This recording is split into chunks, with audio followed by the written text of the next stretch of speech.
gimana ya, orang kerasa udah gagal di semua sisi, di semua sudut, udah ngerasa gagal. Si angkasa ini juga merepresentatifkan itu yang di skenario yang aku baca, udah gagal dan dia udah deh mundur deh. Dan di saat dia ngerasa dia pulang pun udah nggak ada siapa-siapa, udah nggak ada yang bisa terima dia maju pun juga udah nggak akan dapat apa-apa juga. Jadi buat apa ada di situ? Dan di saat kekosongan itu, di saat semuanya kosong, semuanya gelap, dan yang paling kena sih buat aku tuh ya mungkin momen itu ya, momen ulang tahun. Momen ulang tahun dimana semua dunia aku tuh terbolak-balik lah.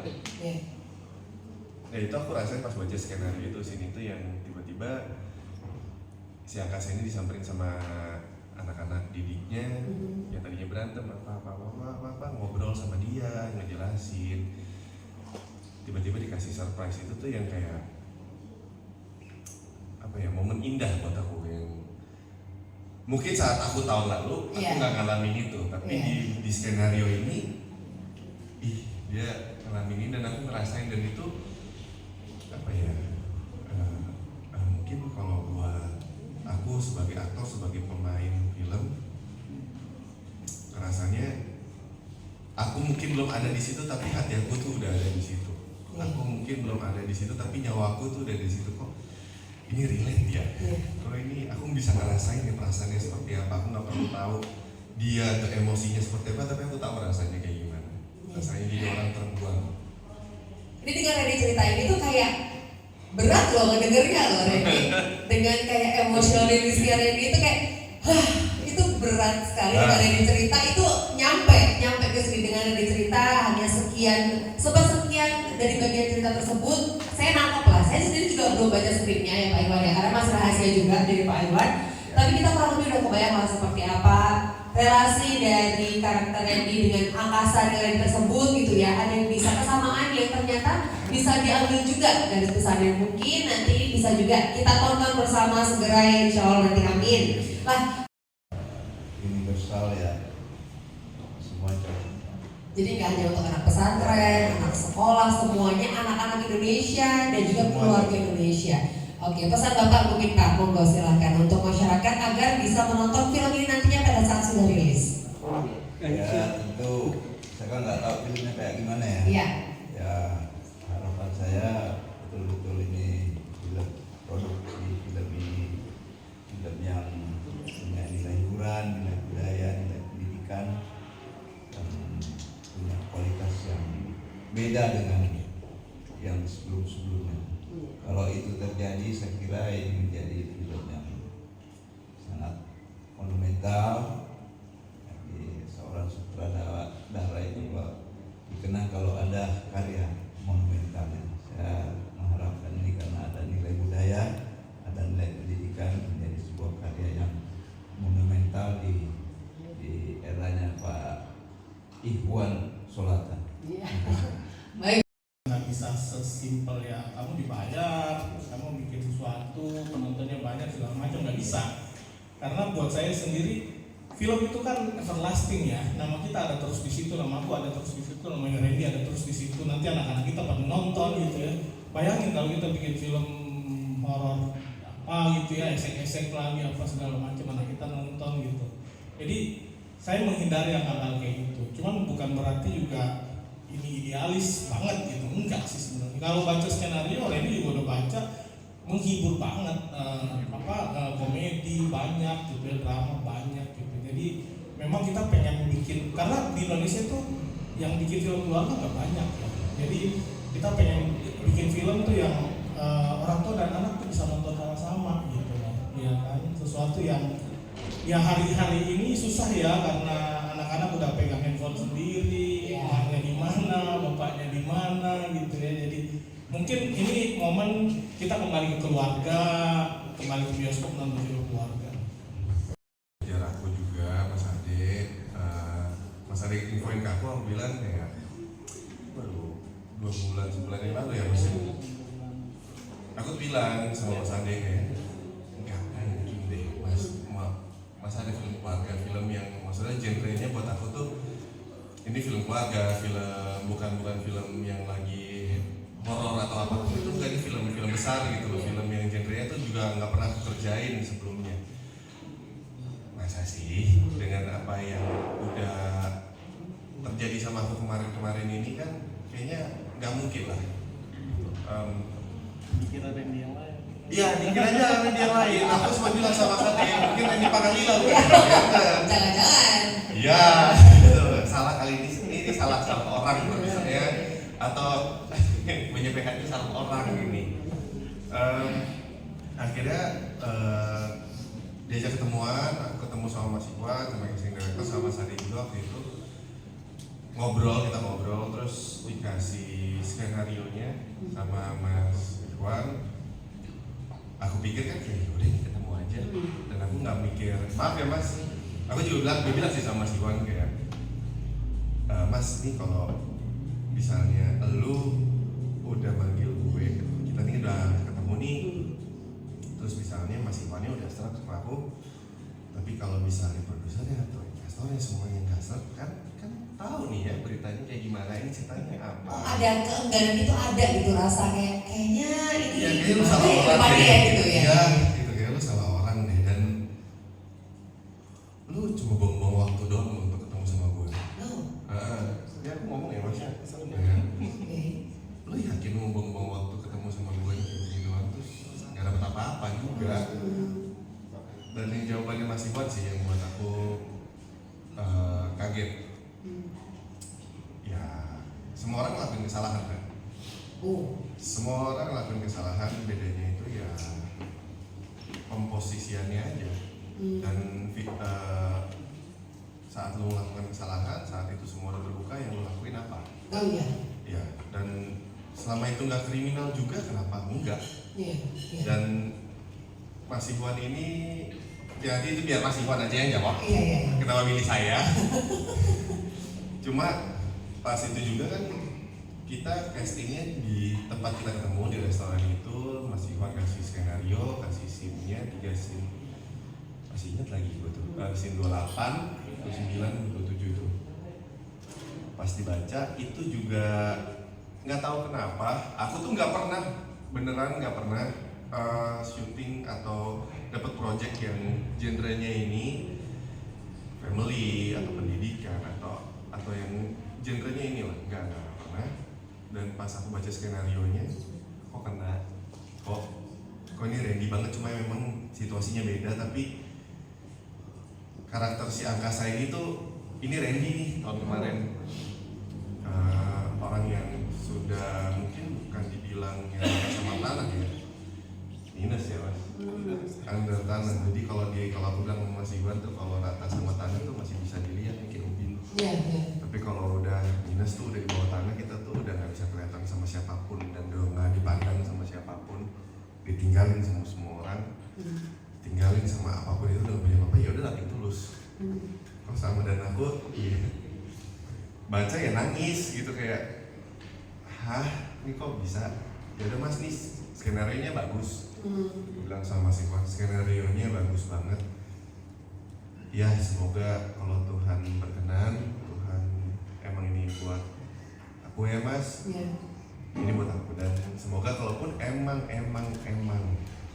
ini perkenanan Tuhan, kalau kita syuting, kita kan juga visi misinya kita nggak ngajar penonton. Ya penonton itu buat aku itu faktor ya, nantilah itu nomor sekian. Yang penting kalau aku bilang sama Mas Iwan, Mas kalau misalnya emang gue pemerannya, semoga film ini bisa jadi berkat buat orang banyak, bisa jadi pengingat, bisa jadi film ini bisa jadi sebuah nasihat buat orang-orang yang menonton, bisa menjangkau banyak orang. Dan yang maksudnya aku sih lebih balik lagi dari aku pertama kali ketemu Mas Iwan, aku cuma bilang satu, semoga film ini bisa menjadi berkat buat banyak orang.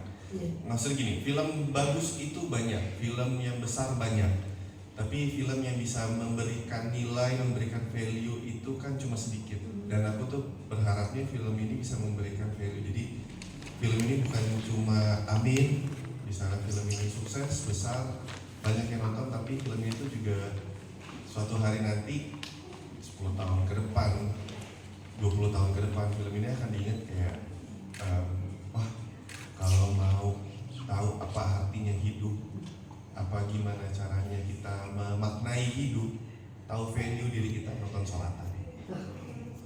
Thank you Randy. Ini saya beralih ke Pak Iwan dulu. Saya kebetulan asli Makassar, cukup familiar dengan Toraja.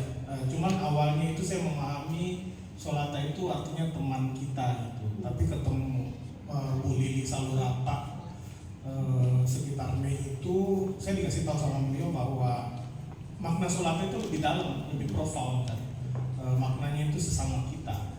Kalau di Sulawesi Selatan itu Sholata itu sinonim dengan Padaidi ya, Pak Nulis ya, Padaidi, Sari Batang.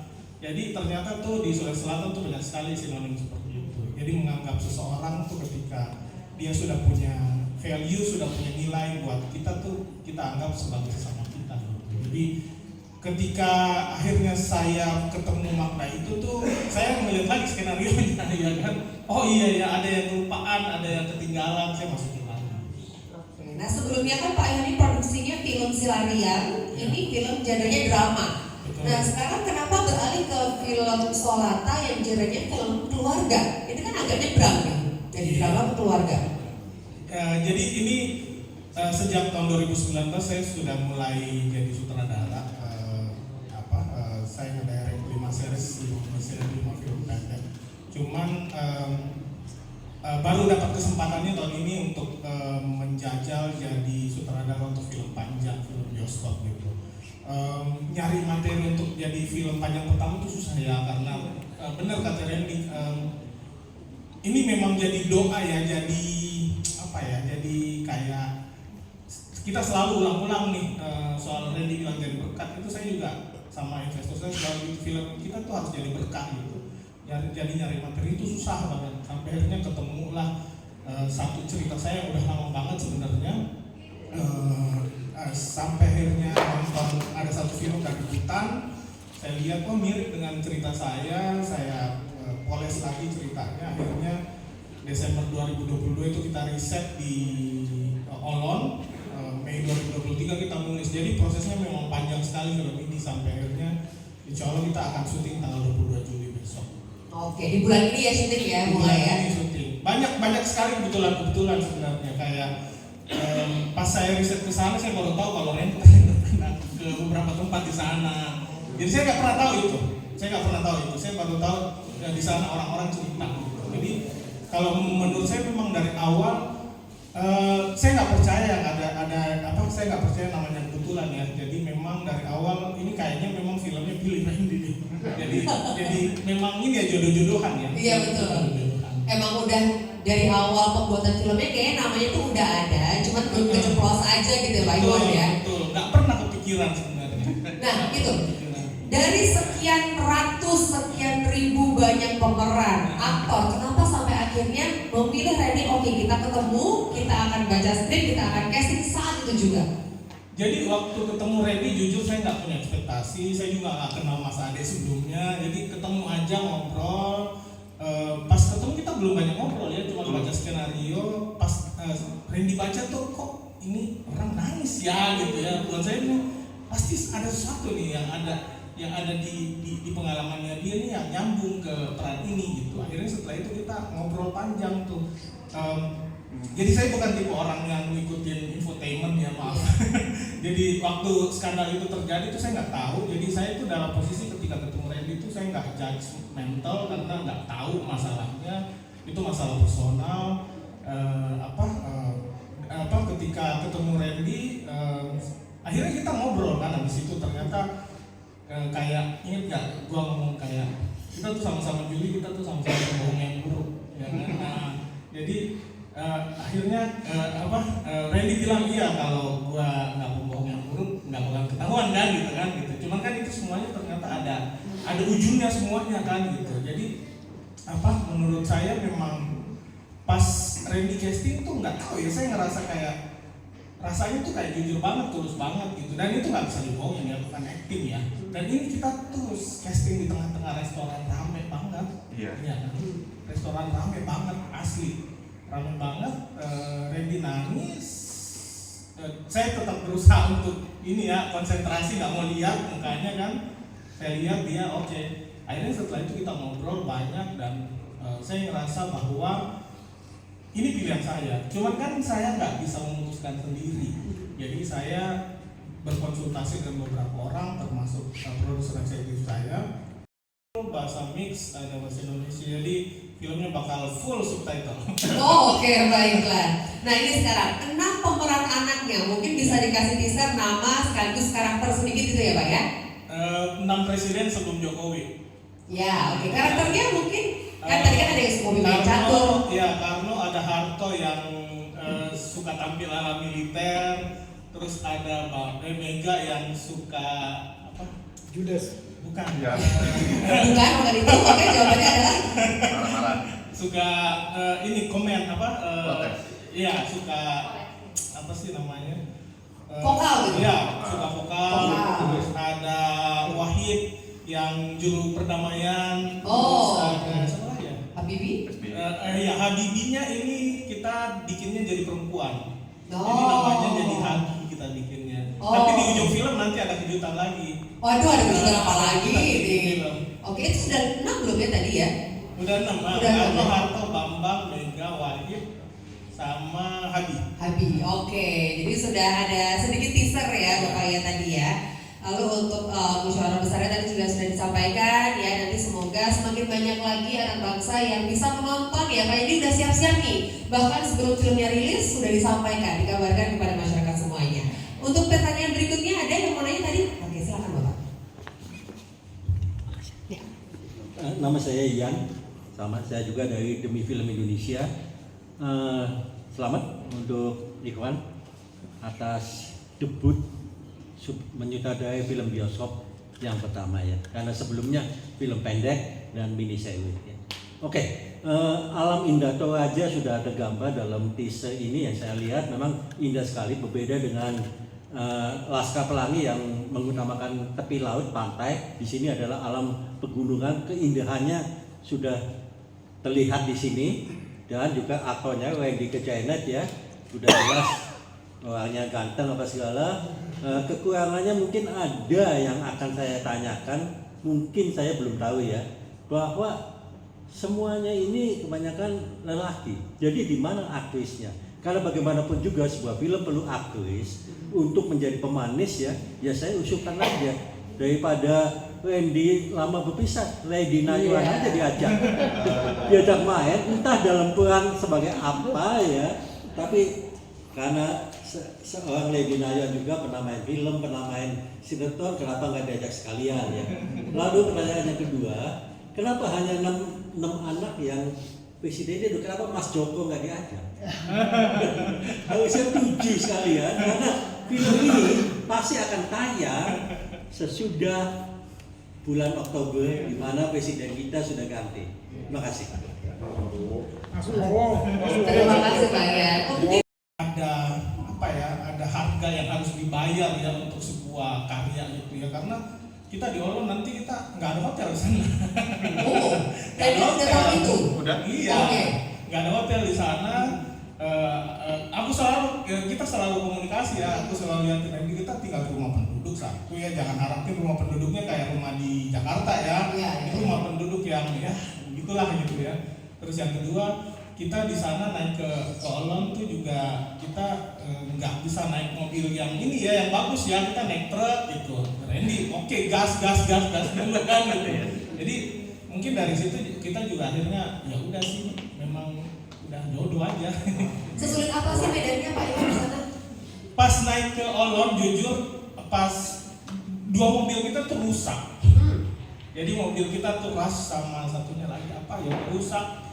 Nggak bisa naik ke atas dan dan saya tuh ketika itu terjadi tuh saya bilang dalam hati, ngapain gue nyusahin diri sendiri ya bikin film kayak gini ya gitu. Cuman pas sampai di sana memang terbayar. Kalau kita lihat di video kan 360 derajat tuh bagus ya, mau dibuang kemana pun kamera tuh bagus banget. Udah kayak nggak di Indonesia, udah kayak ada yang bilang ini kayak di Swiss gitu ya kan, karena keren banget. Itu kira-kira akan memakan waktu berapa lama nih Pak Iwan proses syuting di sana?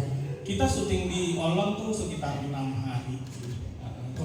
Cuman kan Randy tuh seminggu sebelum syuting dia udah kesana, jadi dia udah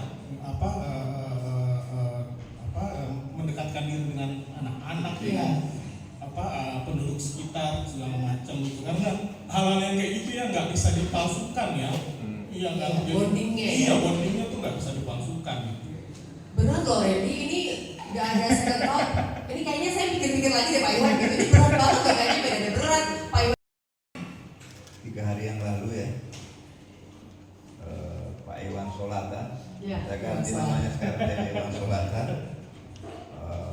ke Bakri Tower bersama dengan siapa? April, mana April? Sama April, oh ini dia. Saya nggak tahu apa agendanya. Dia menyodorkan ini sebuah skenario. Saya ini kan awam, nggak ngerti soal film-film ini. Tapi setelah diterangkan ada mengangkat sebuah nilai pendidikan, ada nilai budaya di situ. Saya tertarik untuk ngobrol.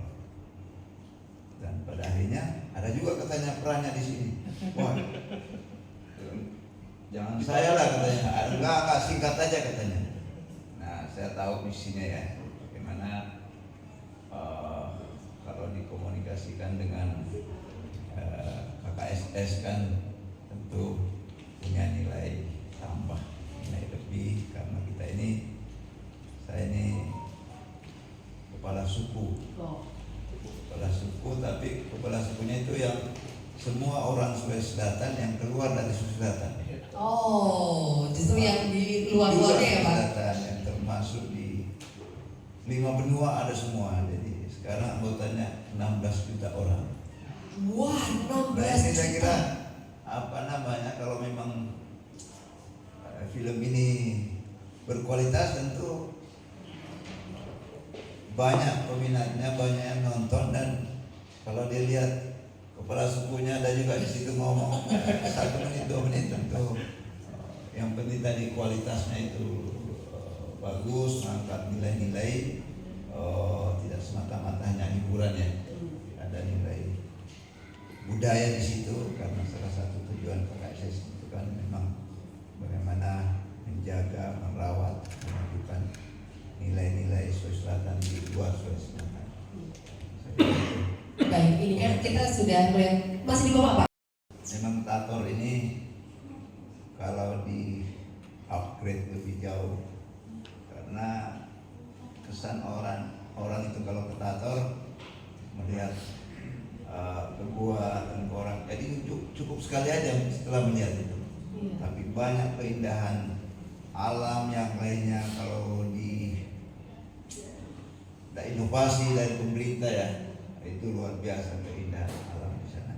Jadi yang belum berkunjung ke Tator, Sulawesi Selatan, kami mengundang dengan hormat. Baik, lalu di film Keluarga ini kan juga menyinggung sedikit tentang pendidikan Pak. Bahkan ada isu tentang kesulitan akses pendidikan dasar 9 tahun di sejumlah wilayah di sana. Tanggapan Bapak seperti apa Pak? Ya memang Sulawesi Selatan ini kan ketinggalan di bidang pendidikannya. Kalau di Manado itu yang maju pendidikannya. Tahun 50-an sudah ada sarjana. Kalau di Sulsel itu nanti tahun 70-an baru ada sarjana. Jadi memang pendidikan tidak tertinggal. Nah, dengan adanya film ini memotivasi kembali politik ya, pemerintah pusat, pemerintah provinsi dan kabupaten kota untuk bagaimana ada sebuah perhatian khusus terhadap pendidikan di Sulawesi Selatan. Baik, lalu untuk tanggapan dari Bapak nih, kira-kira pemerintah dan juga swasta bisa apa ya Pak untuk mendukung untuk masyarakatnya atau mungkin film ini sendiri agar bisa dijangkau masyarakat yang lebih luas Bapak? Ya, kalau pemerintah sih kan memang tergantung bagaimana Iwan Solata ini komunikasi komunikasikan dengan pemerintah setempat. Itu sudah otomatis mereka mendukung karena ini ada nilai-nilai budaya dan nilai pendidikan di dalamnya. Baik, Bapak Kalau malu pakai udah pakai rok nih.